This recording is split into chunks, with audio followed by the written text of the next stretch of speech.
I am 40. We've been married 3 years. That Friday in July began ordinary. Our corner table at the Italian on Main, the waiter moving between conversations. Her phone was face down. Light through the window warmed her hair. The waiter cleared empty bowls. She pushed bread around her plate and said, "You're overthinking things."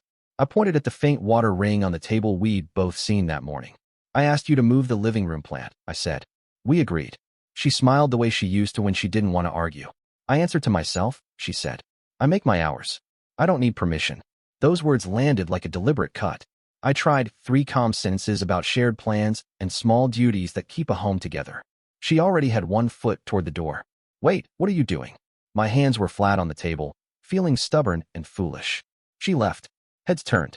The waiter paused, uncertain. Outside, the July heat smelled of asphalt and regret. I paid the bill. Manners felt necessary even when things had broken.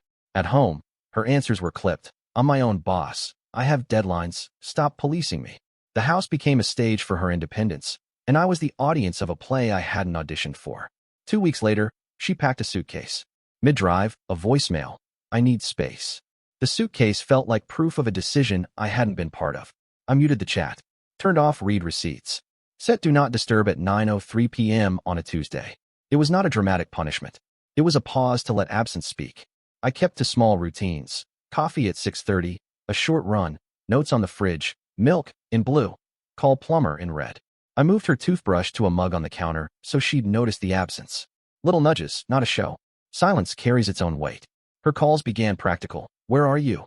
Then became sharper. I left the phone face down until midnight and pictured her in a Denver hotel laughing with strangers while I counted ceiling tiles. The image was a steady ache. The night before she left, under the kitchen lamp that hummed too loudly, she made a small mound of mashed potatoes and avoided my eyes. When I asked why she couldn't be direct about her plans, she pushed the plate back and said, "I'm not your employee. I don't clock into your marriage." The fork clattered. Those words sounded like an ending. This wasn't closure. It was a pause with an edge. I kept breathing.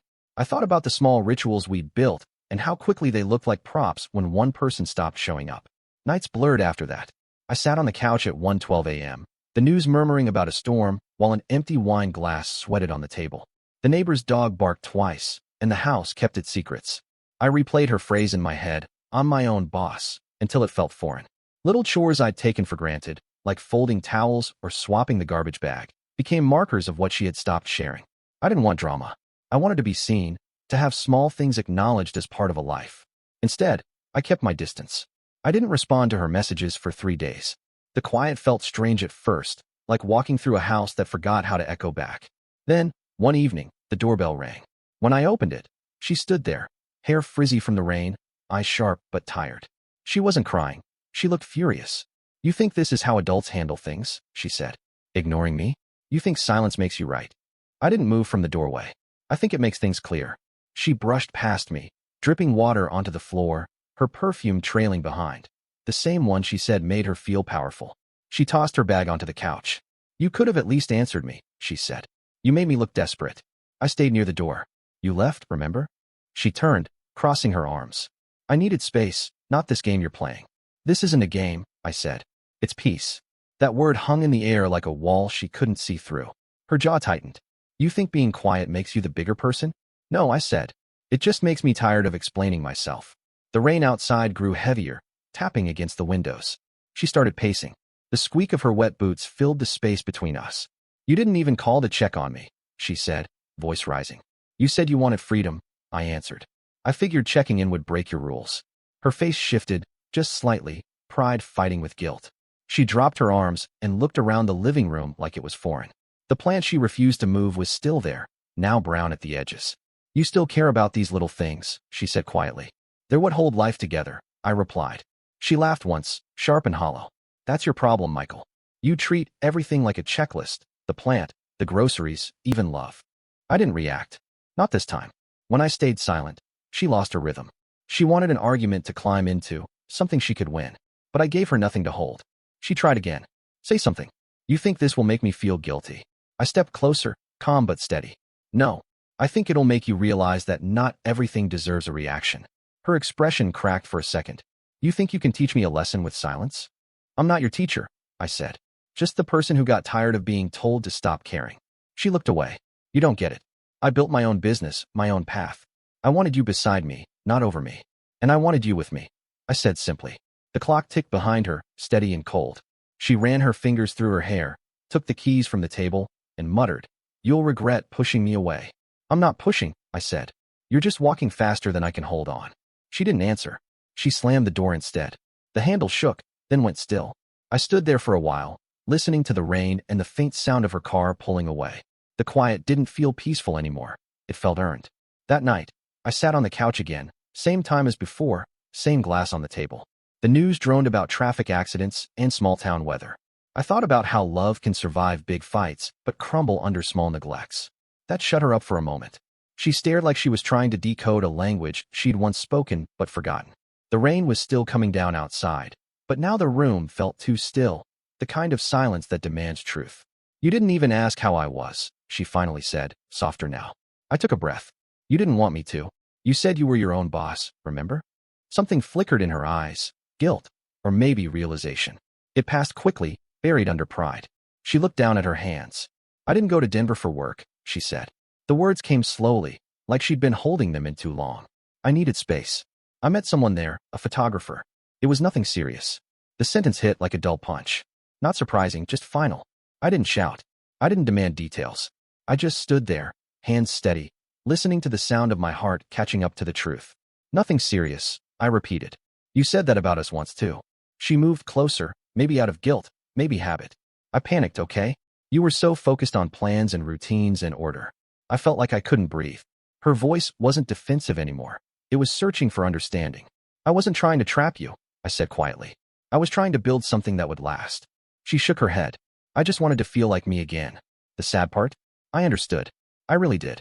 But understanding doesn't mean forgiving. So I stayed silent. Again, letting her words hang there until even she realized how small they sounded in the house she'd once called ours. Finally, her tone broke. "Do you even care anymore?" she asked, voice thin. "Do I even matter to you now?" I looked at her. The woman who used to dance barefoot in our kitchen on Sunday mornings, who'd hum along to Fleetwood Mac while flipping pancakes. "You mattered," I said. "But you stopped showing up like someone who wanted to." She turned away, wiping her face with the back of her sleeve. "I thought you'd fight for me." "I did," I said simply. "You just mistook silence for surrender." For a long moment, neither of us spoke. The only sound was the hum of the refrigerator and the rain easing outside. Then she stepped back, eyes darting between me and the door. "I don't even know who you are anymore," she said. I nodded. "Maybe that's because you stopped listening." She left again, not slamming the door this time, just closing it softly, like a habit she'd finally broken. That night, I slept in the guest room. Not because I had to, but because it felt right to start forgetting her in small ways. 2 weeks passed before I heard from her again. Her texts came late, around midnight. "Can we talk? I made a mistake. I shouldn't have left like that. I see what you meant now." I didn't respond. I wanted to see if her remorse would survive more than one night of loneliness.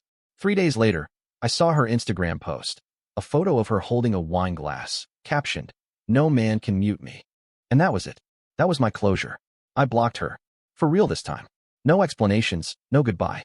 I didn't hate her. I just stopped offering myself as proof of her freedom. Because sometimes the best revenge isn't loud or cruel, it's peace. 6 months passed.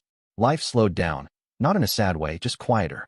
I transferred to a remote project, started cooking again, and took walks in the evenings instead of checking my phone. The house stopped echoing her name. Then one afternoon, an email arrived. Subject, "I'm sorry, please read." From her. I hovered over the notification for a long time. I shouldn't have opened it, but curiosity always finds cracks in good intentions.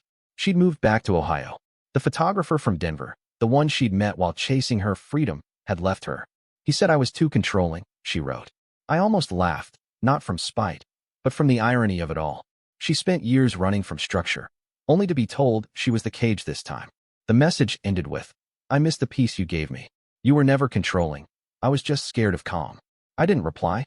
Sometimes the kindest thing you can do is let silence finish the conversation. But karma, I've learned, doesn't stop at irony. It loops back until a lesson is fully learned. 2 weeks later, I was taking out the trash when headlights swept across my driveway. Her old silver sedan slowed to a stop. The window rolled down, and there she was, older somehow, or maybe just tired in the eyes. "I just wanted to say," she began, "you were right." The wind was sharp, the kind that stings your ears and carries too many memories. I kept chasing freedom, she said, until I realized I was running from something that never held me captive. I didn't move closer. And what was that? I asked. She hesitated. Love. Yours. Then she drove off before I could answer. I stood there watching the tail lights fade into the street, wondering if that was the end, or just another circle in the same loop we'd been running for years. That night, I didn't replay her words. I just went back inside, washed my hands, and made tea. The quiet didn't ache anymore. It felt deserved. But the universe wasn't done writing her story into mine. 8 months after she'd first left, I was at the grocery store. The kind of ordinary Saturday that smells like detergent and fresh bread. I was reaching for a carton of milk when something caught my eye on the community board near the exit. A flyer. Help Emily fight breast cancer. Donations and support welcome. Her name. Her photo. Same city. Same small smile, but softer, thinner, eyes tired. For a second, I thought it had to be a mistake. Then I saw the email at the bottom. I just stood there, milk still in my hand, feeling a strange mix of pity and disbelief. After all the words, the silence, the independent speeches, now she was asking for help from strangers. Life has a way of forcing humility. I didn't know whether to reach out or walk away. I didn't know her anything. But something about that photo, that faint, tired smile, kept looping in my mind all night. I told myself I'd sleep on it. But fate, it seems, doesn't care about sleep. 2 days later, I got a Facebook message request. From Emily Carter. Message. Hey, I didn't know if you'd heard. I'm not asking for money. I just wanted to say thank you. You taught me what peace feels like. I didn't know how much I'd miss it. For a moment, I just stared at it. It didn't sound like the woman who once slammed doors to prove she was right. It sounded like someone who'd stopped running. After a year of silence, I finally replied. I saw the flyer. I'm sorry you're going through this. Her response came fast, like she'd been waiting for that line. I'm sorry too. Not for this. For before. She asked to meet, not to fix anything, but to talk. I hesitated, then agreed. There was no bitterness left in me, just a quiet kind of curiosity. That Sunday, we met at a small cafe near the park, the same one we used to visit back when everything still felt easy. The place hadn't changed.